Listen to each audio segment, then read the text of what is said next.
So this will be for two problems that could occur in Sandbox. First one is that the track opens and none of the trackside objects or trackside decals load in, so you're left with this just blank geometry, no 3D objects or anything. And the second problem is that the track just doesn't open at all. You get the Sandbox dialog that tells you you're missing some assets, but you check the folder and then the assets are clearly there, so Sandbox is for some reason not able to see the assets that it should be able to see. For this fix, the only thing you're actually going to need is a USB drive. It doesn't have to be big, it can be 2, 4, 8 gigabytes because these files are pretty small. And the idea here is just we're going to be installing Sandbox and all of the relevant assets on just that one drive, and we're going to be accessing them from that one drive. So I have the drive plugged in now. I will link these files in the description. These are the only things you'll need, and we're going to install Sandbox and install it onto that drive.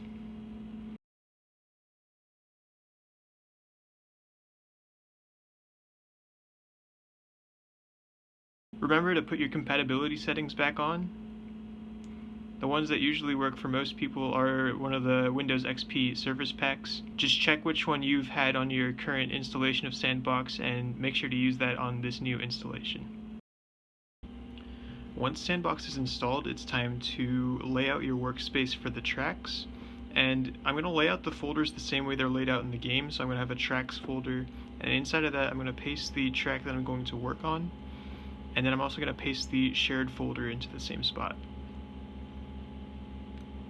Once those are in, I'm going to go inside of each of them and use the dat utility to unpack each dat file so that Sandbox can read it.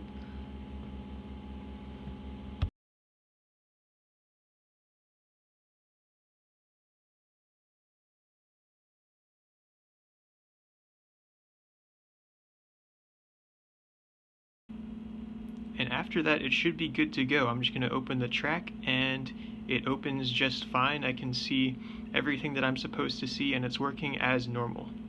As to why Sandbox does this, I really have no idea because I don't know how it works.